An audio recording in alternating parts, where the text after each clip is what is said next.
Teacher तो बहुत मिले, पर आप जैसे टीचर बहुत कम मिले। My dear favourite teacher, I hope आपको हमेशा खुशियां मिले, कभी ना गम मिले। I pray for your health, for your long life and I hope कि आफ्टर स्टडीज भी हमारा बॉन्ड स्ट्रॉन्ग बना रहे। आपने किताबों से ज्यादा जिंदगी को पढ़ाया है, आपने समझाया हमें फिर जाकर समझाया है। आपकी बातचीत बता देती है कि आप कितने काइंड हैं। जितना खूबसूरत दिल है उतनी प्यारी स्माइल है। हम कोई नहीं होते आपको कॉम्प्लीमेंट देने वाले, पर दिल से कुछ लाइंस आपके लिए डेडिकेटेड है।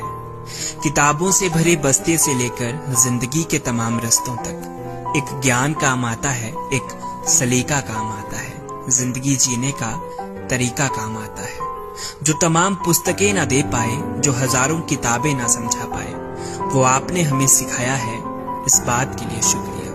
शुक्रिया प्यारे लहजे के लिए और साथ के लिए शुक्रिया। जो सर पर सदा मिला हमें, उस हाथ के लिए शुक्रिया। माय डियर फेवरेट टीचर, हर बात के लिए शुक्रिया। Thank you for always being there.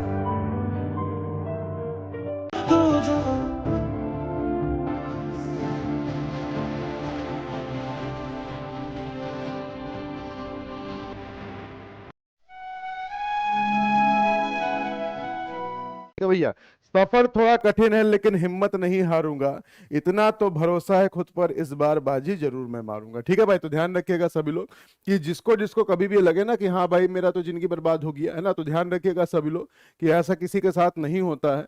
जो ये सोचते हैं नहीं हम तो भाई मेरे साथ कुछ नहीं हो सकता, मेरा कुछ नहीं हो सकता, मैं तो हमेशा सिर्फ और सिर्फ भैया हारने के लिए पैदा हुआ, तो ध्यान रखिएगा हारने के लिए कोई नहीं पैदा होता, हर इंसान जीतने के लिए पैदा होता है। बट डिपेंड करता है कि आपका जो पेशेंस है ना, जो आपके अंदर जो कहते हैं सहन शक्ति है, वो कितनी हद तक आपका साथ दे पाती है। जिसकी सहन शक्ति कहते हैं ना कि भाई रुक जाती है, वो समझ टूट जाती है, समझ लीजिए वो लाइफ में कुछ भी नहीं कर पाता है ना। तो हमेशा ध्यान रखिए, अगर अंधेरा हुआ है तो उजाला भी होगा, अगर उजाला है तो फिर से अंधेरा जरूर होगा। ठीक है, तो ये लाइफ के फेज है, अप डाउन से, इसको हमेशा सीखते चलिएगा। तो ठीक है ना। और अगर आप इसको अपोजिट कहते हैं तो याद रखिएगा दोनों साइड्स एक साथ कभी आपको एक साथ दिखाई नहीं पड़ेंगे। अगर हम देखिए मैं ऐसे खड़ा हूं, अगर आपको मेरा राइट हैंड दिखाई दे रहा है तो डेफिनेटली आपको मेरा लेफ्ट हैंड दिखाई नहीं दे रहा। क्यों? क्योंकि अगर आपको मेरा दोनों हाथ अगर एक साथ दिखाई दे जाएगा तो मैं बन जाऊंगा ठाकुर और आप बन जाए गब्बर, और भैया मेरा हथवा काट के ले जाके आप डांडिया खेल देंगे उससे।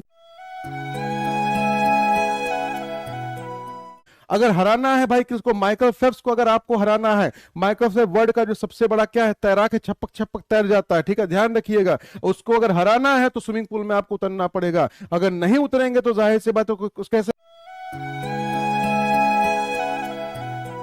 पता है जिंदगी में सफल होने के लिए इसे छोड़ना पड़ता है। आपको पता है, जिसने इसको छोड़ दिया, समझ लीजिए आपके पास शिकायतें बहुत हैं, आपके लिए आपके पास ना डेडिकेशन कम है, आपके अंदर डिटर्मिनेशन कम है। जिसके अंदर जिद है ना, वो इस शिकायत वाले फेस पे आता ही नहीं है। अभी मैं जैसे कमेंट पढ़ सर 1900 आता है सेंचुरी ईयर के अंदर, और ये किससे डिविजिबल होना करते हैं इसको हमेशा 400 से। तो क्या 1900 400 से पूरी तरह से डिविजिबल है? नहीं। इसका मतलब 1900 क्या है भाई? 1900 सर जनरल ईयर है, और अगर 1900 जनरल ईयर है तो इसका मतलब जनवरी का जनरल ईयर वाला कोड लगाना पड़ेगा। तो अब बताइए जनरल के लिए जनवरी में कितना लिखा था भाई? 1 लिखा था, हमने यहाँ पे 1 लिख दिया। अब जरा बताइएगा, अब सेंचुरी की बात करते हैं, सबसे इंपॉर्टेंट पार्ट। अब जरा बहुत ध्यान समझिएगा भाई, क्योंकि यहीं पे कर्नल है या फिर लीप। वुमेन अगर रोज है तो रोज, तो हम मैन जो है रोज के मालिक हैं, मालिक नहीं है, कांटा है। ठीक है, हाँ कहा था मालिक है। ठीक है, अगर वुमेन रोज है तो हम पचे कांटा है, समझा? जगह पड़ा चाटा है, समझा? चले जल्दी क्वेश्चन वहां पे ध्यान दीजिए फटाफट। चलिए, हाँ भाई कौन